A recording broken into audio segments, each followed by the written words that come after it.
प्यारे दोस्तों नमस्कार, आपका स्वागत करता हूं अपने YouTube channel Allahabad education classes में। जैसा आज मैं अपनी क्लास से लाइव हूं, रिकॉर्डेड आपको क्लास थोड़ी लाइव इसलिए आपको नहीं दे पाएंगे क्योंकि थोड़े से नेट इशू रहते हैं और तरह तरह की चीजें आ जाती हैं जिससे हम आपको मैटर नहीं दे पाते हैं। काफी दिन से हमारा वीडियो भी आप पे नहीं जा पाया, दिक्कत थी क्योंकि टेस्ट का माहौल भी चल रहा था। तो आपसे मैं बता दूं कि अगर आप भी थोड़े से वंचित है पढ़ाई को लेकर परेशान हैं और आपको लगता है कि मैथ एक बहुत ही अच्छा चैप्टर होता है जिसको पढ़ने के लिए काफी मेहनत करने की जरूरत होती है, मेरे भाई मैं आपको बता दूं कि सिर्फ आप इस वीडियो को देखेंगे और आपको मैथ के हर एक सवाल जो आप पे डाउट हो वो आप मुझसे कमेंट बॉक्स में पूछ सकते हैं। आप किसी भी कंपटीशन एग्जाम की तैयारी करते हैं या तो फिर आप पढ़ाई करते हैं, कक्षा 4 के हैं, 5 के हैं, मतलब कह सकता हूं रैंडम क्लास में आप किसी भी कक्षा में पढ़ रहे हैं, आपका अगर डाउट है कोई भी सब्जेक्ट आपका कोई भी टॉपिक आपको नहीं आ पा रहा है तो आप कमेंट बॉक्स करें और कमेंट बॉक्स में कमेंट करें, आपके कमेंट का रिप्लाई करूंगा और खुद आपके लिए वीडियो बना के छोड़ दूंगा। आओ मैं आज आपको बताने आया हूं, मैं आज आपको समझाने आया हूं।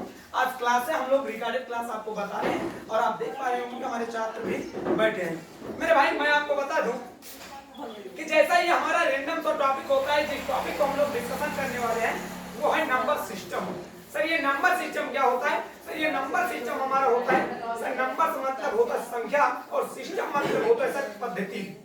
अब जैसे हम कोई कहते नहीं कि किसी कार्य को करना है तो सिस्टम के साथ करना है। सर ये सिस्टम क्या होता है? हर व्यक्ति होता है, जैसे मान लो मुझे अपना ब्याह कराना है और सर ब्याह कराना है तो सर मैं ऐसे तो रैंडम करने वाला नहीं हूँ कि आज मैं अगर ब्याह को सोच लिया तो आज ही मेरा ब्याह हो जाएगा, नहीं होगा। मुझे अपनी सगाई करनी पड़ेगी, लड़की देखना पड़ेगा और लड़की के चाल चलन को देखना पड़ेगा और तरह तरह की चीजें मुझे देखना पड़ेगा, तब जाके कहीं मेरी शादी होगी। तो मैं एक सिस्टम से कार्य किया। मेरे भाई नंबर सिस्टम लोग पढ़ाना स्टार्ट करते हैं तो लोग बताना स्टार्ट कर देते हैं, लेकिन ये नंबर सिस्टम है क्या और कहां से आई है ये कोई नहीं बताने वाला और नहीं समझाता। मेरे भाई मैं आपको बता दूं, हर व्यक्ति होते हैं, लोग होते हैं तो आपको तुरंत आपको एक सेकंड नहीं लगता, आपको तुरंत natural number, whole number, integer और तुरंत आपको ये बताने लगते हैं। अब मैं आपको बताऊं कि मेरे भाई सबसे पहले हम इस पे पढ़ने वाले हैं कि सर ये डिजिट क्या होता है। क्या हम पढ़ने वाले भाई? मेरे साथ बोलते रहेंगे ताकि आपके पास ओके। क्या हम पढ़ने वाले भाई? ये डिजिट मतलब होता क्या है? अंक। क्या होता है? सर अंक हमारे कितने होते हैं? 0, 1, 2, 3, 4, 5, 6, 7, 8, 9। अब 10 आपको नहीं कहना है, इसलिए 10 आपको नहीं कहना है क्योंकि हमारे अल्फाबेट में टोटल 26 अक्षर होते हैं और 26 अक्षरों से चाहे ब्रह्मांड में जितनी भी बड़ी मीनिंग लिखी हो उन्हीं 26 अक्षरों से मिलकर बनी होती है। अब ब्रह्मांड में कोई भी संख्या हो इन्हीं 9 नंबर से मिलकर बना है। सर बात करता हूं, आता है सबसे पहले आता है हमारा नेचुरल नंबर। और हम आपको बता दें कि जो हमारी ये संख्याएं हैं ये सर 2 भागों में विभाजित हैं। सर एक हमारी होती है वास्तविक संख्या और एक हमारी होती है काल्पनिक संख्या। सर ये वास्तविक संख्या क्या होती है? वास्तविक संख्या को हम लोग इंग्लिश में रियल नंबर कहते हैं और काल्पनिक संख्या को हम लोग इमेजिनरी नंबर्स कहते हैं। अब देखें, हेलो, अब ध्यान दें कि भाई हम नंबर सिस्टम में आ जाते हैं और हमारा वास्तविक संख्या वे संख्याएं होती है जो हमें दिखाई देता है और इमेजिनरी नंबर मतलब काल्पनिक संख्या वो होती है जो हमें दिखाई नहीं देती। ओके भाई, नंबर सिस्टम में पहला हेडिंग आता है नेचुरल नंबर, जिसे हम लोग कहते हैं प्राकृतिक संख्या। क्या कहते हैं? प्राकृतिक संख्या। सर आपसे कोई पूछे कि sir what is the natural numbers, क्या होता है भाई ये, तो इसका जवाब आना चाहिए कि सर प्राकृतिक संख्याएं वे संख्याएं होती हैं जो 1 से स्टार्ट होती है और अनंत तक जाती है। सर 1 से स्टार्ट होती है अनंत तक जाती है। आपसे कोई डिफिनेशन पूछ ले तो आप बता देंगे कि सर प्राकृतिक संख्याएं वे संख्याएं होती हैं जिसे हम गणना के काम करते हैं। सर ये गणना क्या होता है? गणना का अर्थ होता है भाई गिनना। गणना आप समझते हैं? गणना का अर्थ होता है गिनना और गिनने का अर्थ ये हो जाता है कि मैं आपसे अगर कहूं कि टोटल कक्षाओं में कितने छात्र हैं तो आप मुझे तुरंत हाँ भाई 10 है, 20 है, 30 है, 25 है, ऐसे आप रैंडम गिन के बता देंगे। ओके, अब ज्यादा हम समय नहीं लेंगे, हमें फोकस करना है तो सिर्फ सवालों में। ओके, अब देखे भाई, आओ मैं आपको बेहतरीन बेहतरीन सवाल आपको कराता हूं और आपको बताता हूं कि कैसे हम लोग बिल्कुल इजी वे में, बिल्कुल अच्छे तरीके से सवाल को एकदम स्टाइल में हम लोग समझने वाले हैं।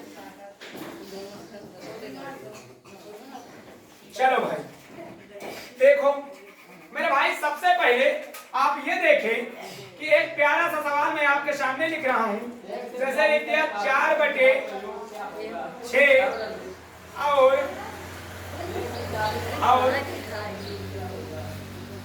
5/7 के बीच 5 परिमेय संख्या ज्ञात कीजिए। देखो भाई, अब जो अभी मैं आपको मेथड बताया था वो मेथड से ये सवाल नहीं लगने वाला, क्योंकि देखो भाई ये ऊपर क्या है, अरे ऊपर वाला मतलब जब कहते हैं ये अंश होता है और ये और तो गाना भी चला है, आहा डरने की क्या बात है जब ऊपर वाला अपने साथ है।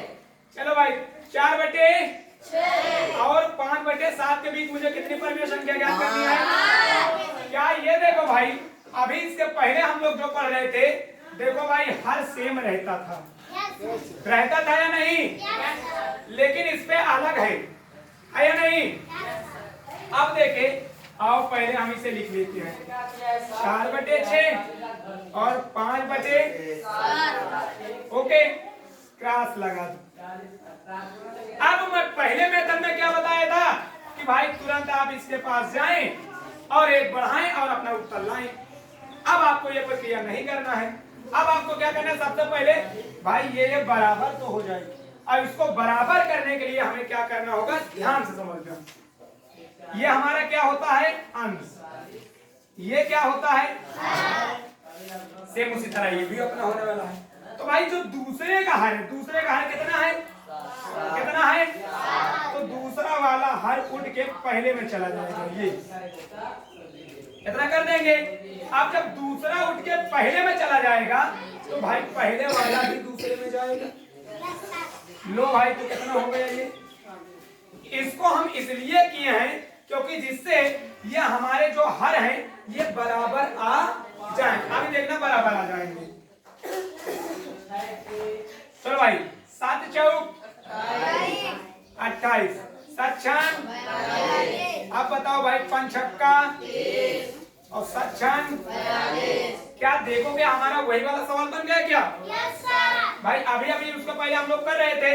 अब देखो अभी इसमें हर नहीं सेम था, देखो ना हर नहीं सेम था। अब देखो हर सेम करने के लिए हम लोगों ने क्या किया, दूसरे वाले का हर पहले में गुणा करा दिए और पहले वाले का हर दूसरे में गुणा करा दिए, जिससे ये हमारे हर दोनों सेम हो गए।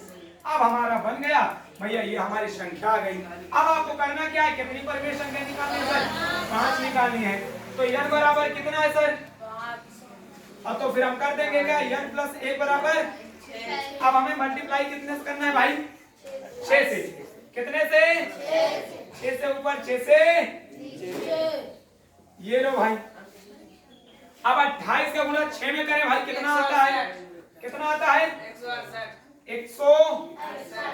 और 42 का गुणा 6 में करें, कितना आता है भाई?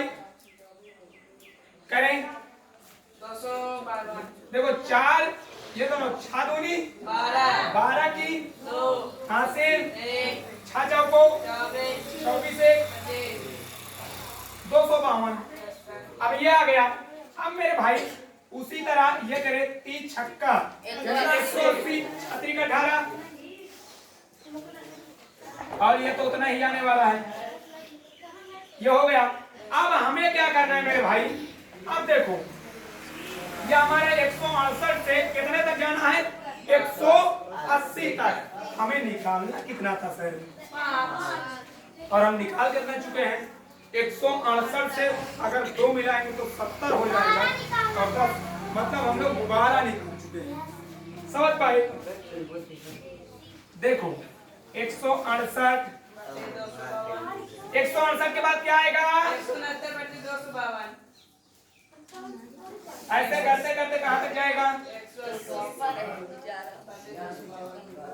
अब आया सबको समझ में? सबको ना? हाँ? बंद करो, माइक बंद हो गया। हम छूट गए देखो। वो माइक डिस्चार्ज हो गया। नहीं क्या